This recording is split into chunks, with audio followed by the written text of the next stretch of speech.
Centuries ago, when viols were instruments of choice, a schism took place in the methodology of the stringed instruments.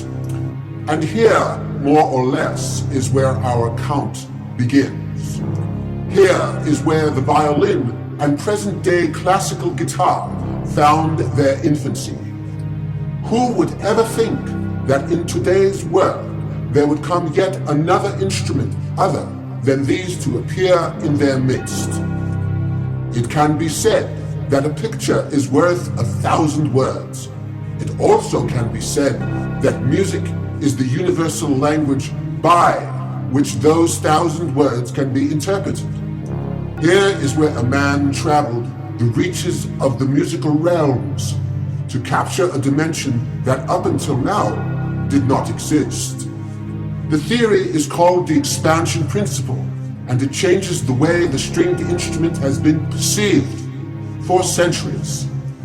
But let us refer to the foundation by which we can understand the true history of the invention, which is the United States Patent Office, which is the nucleus of how this amazing account is told.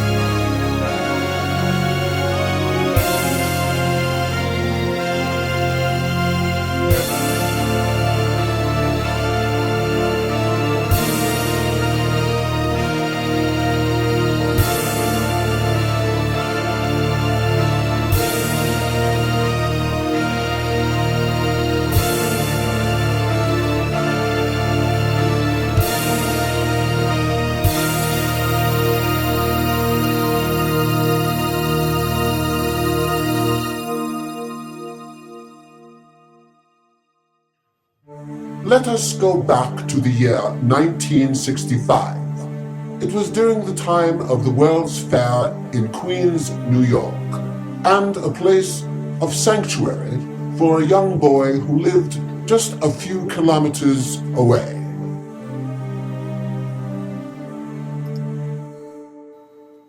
I used to sit atop the roof of an old brownstone building at night after leaving the World's Fair. It was at the time that I noticed a 3D effect in the stars, specifically around Ursa Minor or the Little Dipper. I noticed a diamond shape occurred when the Little Dipper was perceived from the 3D angle. This image stayed in my mind while listening to classical compositions, yet I had no clue that I was envisioning the Trillo, just that something musical was taking effect and making itself manifest in this anomalous, abstract sort of way. An image of a musical instrument from space.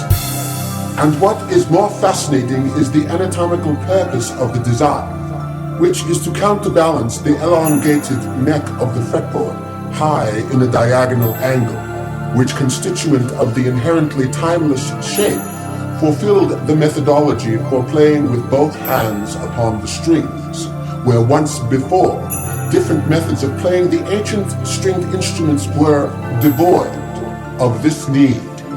Clearly, nothing obvious or anticipant was there in times past. But there is much more to this aspect that the United States government saw and granted a music theory for, and is dramatically the reason why this documentary was made, to explain the true nature of this pioneer's cosmic journey, and which important historical information is revealed. My first attempt managed to produce an electric diamond-shaped instrument in baritone scale, which I called the flutar. None of the measurements were industry standard.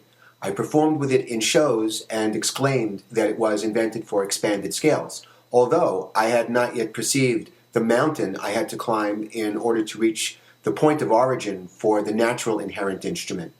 I filed for the method and instrument in the patent office as a scholastic effort to validate the authenticity, which set in motion a wave of chaos in the music division. During that time, I also studied Tralian photography, seeking a way to understand just what was drawing me in, like a black hole.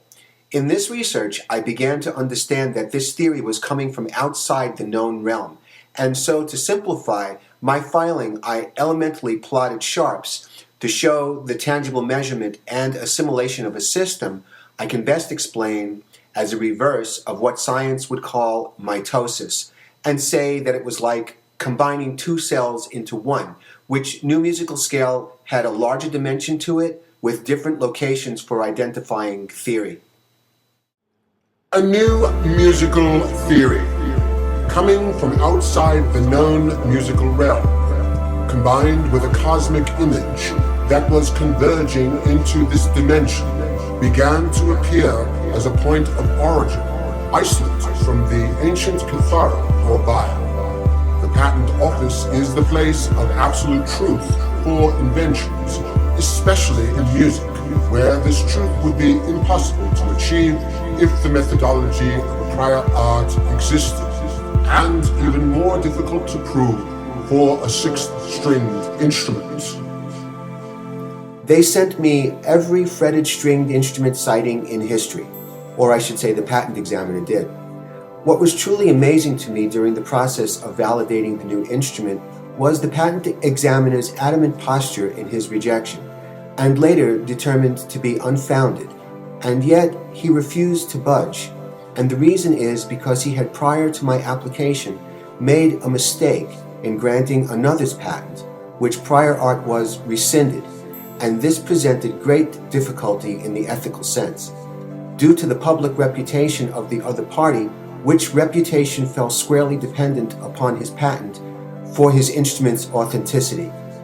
Nobody likes to admit error, and worse than that is when that error interferes with another's progress in the arts. One day I received a phone call from my patent attorney, and he said that what happened came as a complete surprise to the patent office and set a new precedent for the books. The primary examiner was told by 3 chief examiners to withdraw from his rejection, and they passed my invention.